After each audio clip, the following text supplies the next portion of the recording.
Hi friends, welcome to my channel.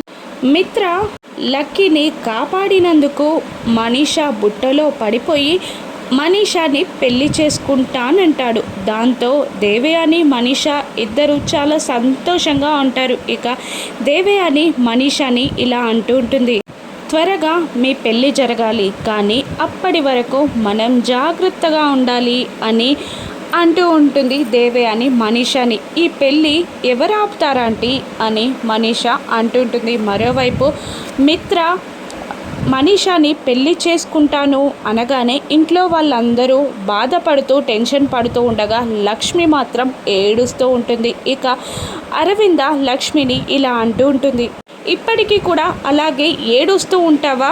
ఈ పెళ్ళిని ఆపు, నువ్వే లక్ష్మి అని మిత్రకి చెప్పే అని అరవింద అంటుండగా లక్ష్మి తొందరపడొద్దంటీ అని అంటూ ఉంటుంది.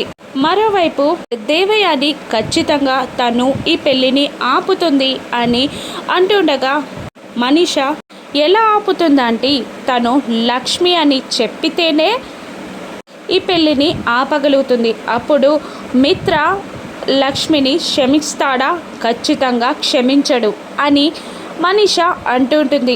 మరోవైపు దేవయాని ఆలోచిస్తూ ఉండగా అరవింద లక్ష్మిని ఇలా అంటుంటుంది, సరే నువ్వు చెప్పకపోతే నువ్వు సంయుక్తవి కాదు లక్ష్మి అన్న విషయం నేను మిత్రకి చెప్పేస్తాను అని అరవింద అంటూ ఉంటుంది.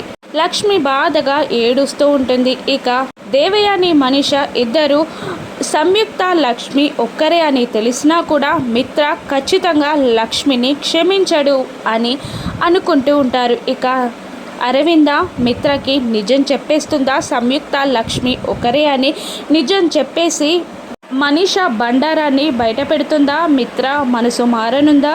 అరవింద ఈ పెళ్లిని ఆపగలుగుతుందా? రాను ఎపిసోడ్స్లో చూద్దాం. Thank you for watching.